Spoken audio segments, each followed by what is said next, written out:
مستيات بيتنا سلام كما يتوعلو كبرات تخطاتلت مستيات بيتنا منستر زينا إرترا يمان قبر مسكال تشارلي منغستي إثيوبيا نتي كخدل صنحه نخينات زغوسغوس تغباراتو نفس مكلخال يقبر كمزلو مسيلو نمقرب كما خنيلو يدللو كبل بتر وقيسو منستر يمانه لعلوت سبسلطان إثيوبيا بحصرت تكالاو زخري كم زسقيو كمون اب كابينه منسترات بايتو ወይ ኣብ ካልእ ኣብያተ መዝገብ ሰነዳት ክረኽቡ ከም ዘይከኣሉ ከም ዝዛረቡ ብምግላጽ ዝኽሮም ንምሕዳስ 4 ሓቅታት ዝበሎ ታሪኻዊ ኣጋጣሚታት ዘርዚሮ የማነ ወሰንቲ ታሪኻውያን ሓቅታት ኢሉ ኣብ ዝዘርዘሮም ኢትዮጵያ ኣህጉራዊ ሕጊ ብምጥሓስ ፌደሬሽን ኣፍሪሳ ንኤርትራ ብዘይ ሕጋዊ መንገዲ ብሰንኪ ምግባጣ ኤርትራ ናብቲ ናይ 30 ዓመታት ዕጥቃዊ ቃልስን ናጽነት ክትኣቱ ከም ዝተገደደትን ኣብ ክልቲአን ሃገራት ንዘሎ ግጭት መበገሲ ከም ዝኾነን ገሊጹ ካብ 1998 ክሳብ 2000 ዓመተ ምህረት ናይ ዶብ ኩናት ብምልዓል ሰበስልጣን ኢትዮጵያ ኣብ ባድመ ዘካትዕ መሬት ከም ዝነበረ ኣምሲሎም ብሓሶት ኩናት ከም ዝጀመሩ ብኣብነት ኣሰኒዩ ኣቕሪቦ እቲ ሓቀኛ ዓላማታት ናይቲ ኩናት ኪንዮ ባድመ ዝኸደ እዩ ኣብ ፈለማ ናይቲ ግጭት ምክትል ሚኒስተር ጉዳያት ወጻኢ ኣቶ ተከዳ ኣለሙ ኣብ ዋሽንግተን ዝርከቡ ኢትዮጵያውያን ዓሰብ ንምቁጽጻር ቀንዲ ዕላማ ምንባሩ ብግልጺ ገሊጹ ነይሩ ቀጺሉ ሎሚ ሰልፊ ብልጽግና ኣፍደገ ባሕሪ ምርካብ ኣብ ዝብል ጭርሖ ተሓቢኡ ብተመሳሳሊ ናይ ምስፍሕፋሕ ኣተሓሳስባ ይሳቐሎ ኢሉ ነቲ ሚኒስተር ጊዲዮን ጢሞቴዎስ ኤርትራ ንዘይምርግጋ ኢትዮጵያ ኮነ ቀርኒ ኣፍሪካ ትሰርሕ ኣላ ዝበሎ የማነ እቲ ሓቂ ኢትዮጵያ ዘለዋ ውሽጣዊ ግርጭታት ካብ ናይ ገዛእ ርእሳ ጉድለት ፖለቲካውን ማሕበራውን ስርዓት ዝሰዓበ እዩ ክብል ገሊጽዎ ሚኒስተር ዜና ኤርትራ የማነ ገብረ መስቀል ነቲ ሚኒስተር ወጻኢ ጉዳያት ኢትዮጵያ ጊዲዮን ጢሞቴዎስ ኤርትራ ኣብ ቀርኒ ኣፍሪካ ዘይምርግጋእ ትፈጥር ኣላ ኢሉ ንዝኸሰሶ ከዓ ርእይቶ ህዝቢ ንምትላል ዝግበር ዘሎ ርኡይ ሓቐነ ብምባል መልሲ ሂብሎ እቲ ሚኒስተር ኣብ ኤክስ ኣብ ዘስፈሮ ጽሑፍ ሰልፊ ብልጽግና ዝኣወጆ ማኒፌስቶ ኩናት ብቐጻሊ መጠረዚኡ እናቐየረ ንነፍሱ ከም ግዳይ ናብ ዘርኢ ትረኻ ዝኣተወ ይመስል ኣሎ ኢሉ ንዝሓለፈ 2 ዓመታት ብልጽግና ኣድላይ እንተኾይኑ ልዕላዊ ኣፍ ደገ ባሕሪ ብሓይሊ ምውሓስ ሓይሊ ባሕሪ ኣብ ቀይሕ ባሕሪ ምዕስካር ከምኡውን ንናጽነት ኤርትራ ኣብ ምልክት ሕቶ ምእታው ዝብል ተኽታኺ መልእኽትታት ብዓውታ ከስምዕ ጸኒሑ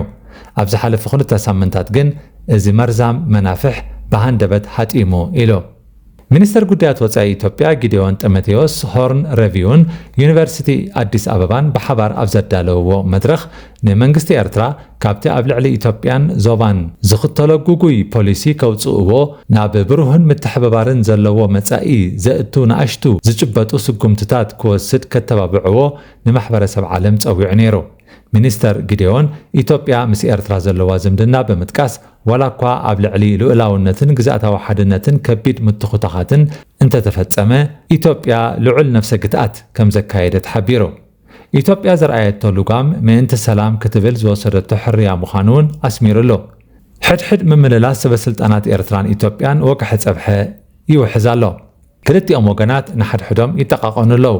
ኤርትራ ነቶም ብረት ዓጢቆም አንጻር ማእከላዊ መንግስቲ ኢትዮጵያ ዝቃለሱ ዘለዉ ፋኖን ካልኦት ዕጡቃት ሓይልታትን ናይ ዕጥቅን ሎጂስቲክን ሓገዛት ትገብር ኣላ እዚ ከዓ ምጥሓስ ልኡላውነትን ግዛእታዊ ሓድነትን እዩ ክትብል ኢትዮጵያ ትኸስስ ኤርትራ ብወገና ኢትዮጵያ ንልኡላዊ መሬትን ባሕርን ደፊራ ብሓይሊ ኣፍ ደገ ባሕሪ ክትውንን ትሰርሕን ትንቀሳቐስን ኣላ ክትብል ትጠርዕ ኣብ መንጎ ዝኣተወ እዚ ክበሃል ዝከኣል ሽማግለ የለን ኢትዮጵያ ንሽምግልና ትጽዋዕ ኣላ ማሕበረሰብ ዓለም ግን ብዙሕ ዝተገደሰሉ ኣይመስልን ስክፍታ ኩናት ግን ደው ኣይበለን ህዝብታት ክልቲአን ሃገራት ኣብ ከቢድ ሸቕሎት እዮም ዘለዉ ናብ ካልእ ዜና ምስ እንሰግር ክቡራት ተኸታተልቲ መስትያት ቤትና ብሪጣንያ ትወስዶ ዘላ ሰፊሕ ጽገናታት ፖሊሲ ዕቑባ ምስጓግ ዘይሕጋውያን ስደተኛታት ንምቅልጣፍ ዝዓለመ መደብ ከም ዝህሉ ብጸሓፊት ዘቤታዊ ጉዳያት ሻባና ማሕሙድ ክግለጽ ምዃኑ ተፈሊጡ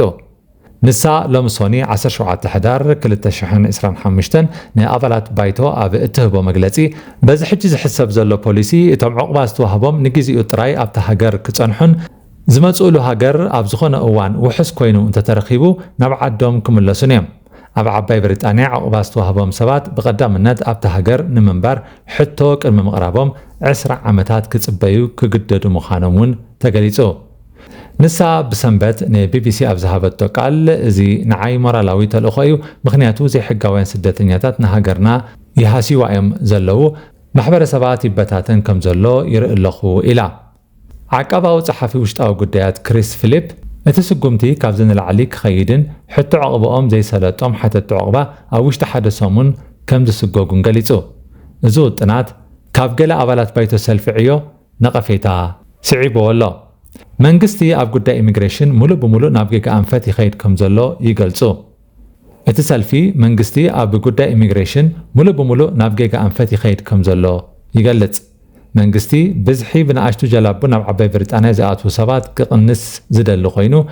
እቲ ጽገናታት ምስጓግ ሕቶ ዕቕባ ዘይጸደቐሎም ሓተት ዕቕባን ወጻእተኛታት ገበነኛታትን ንምቅልጣፍ ከምኡውን ዕዉታት ሓተት ዕቕባ ንኽጸንሑ ዝያዳ ከጸግሞም ዝዓለመ እዩ ብመሰረት እቲ ውጥን ሰባት ይግባይ ዝብልሉ ሓደ ግዜ ጥራሕ ክድረት ምዃኑን ኣብ ሓደ እዋን እንተዘይተዓዊቶም ድማ ክስጎጉን እዮም ሰበስልጣን መንግስቲ እዚ ፖሊሲ ዓብዪ ናይ ፖሊሲ ለውጢ ክብሉ ገሊፆሞ እቲ ፖሊሲ ካብቲ ዴንማርክ እትኽተሎ ኣገባብ ዝተራዕመ እዩ ጸገማዊ መንግስቲ ዴንማርክ ሶሻል ዴሞክራት ኣብ ኣውሮጳ ብዘለዎ ተሪር ፖሊሲታት ኢሚግሬሽን እዩ ዝፍለጥ ከም ኣካል ናይቲ ጽገናታት ሻባና ማሕሙድ ንመሰል ህይወት ስድራቤት ዝሽፍን ዓንቀጽ 8 ናይቲ ንመሰል ህይወት ስድራቤት ዝሽፍን ውዕል ሰብኣዊ መሰላት ኣውሮጳ ሓዊሱ ሕጊ ሰብኣዊ መሰላት ኣብ ጉዳያት ቤት ፍርዲ ስደት ብኸመይ ከም ዝትግበር ሙሉእ ብሙሉእ ክጽግኖ ትደልላ ኣብ ዓባይ ብሪጣንያ ናይ ቀረባ ስድራቤት ዘለዎም ከም ወላዲ ወይ ውላድ ጥራዮም ዓንቀጽ 8 ከም መበገሲ ምጽናሕ ክጥቀሙሉ ዝኽእሉ ዓባይ ብሪጣንያ ነቲ ንሰባት ካብ ኢሰብኣዊ ወይ ዘዋርድ ኣተሓሕዛ ሓለዋ ንምሃብ ዝተዳለወ ዓንቀጽ 3 ECHR ካብ መንጎ ዝጸገና ሃገራት ሓንቲ ክትከውን እያ መንግስቲ እዚ ከበድቲ ገበነኛታት ሓዊሱ ድሌታት ክንክን ጥዕናኦም ክማላእ ስለ ዘይክእል ዝስጎግሉ መስርሕ ደው ንኽብል ዘይምኽንያታዊ ክስታት ንምድጋፍ ኣብ ጥቕሚ ከም ዝወዓለ ይኣምን ብተመሳሳሊ ቤት ጽሕፈት ዘቤታዊ ጉዳያት ኣብ መወዳእታ ደቂቕ ምስጓግ ሓደ ስደተኛ ዝዓገት ክሲ ንኸይህሉ ሕጊ ዘመናዊ ባርነት ክተርር ምዃኑ ገሊጹ መስትያት ቤትና መስትያት ቤትና ንሓቀኛ ምስሊ ኤርትራ ንምንጽብራቕ ዝተፈላለየ ጽሑፋት ተንቀሳቓሲ ምስልታትን ቃለ ምሕትታትን ሒዛ ብዘካርያስ ገብረኣብ እናተዳለወት እትቐርብ መደብ እያ كفوت لساني من يزعصوني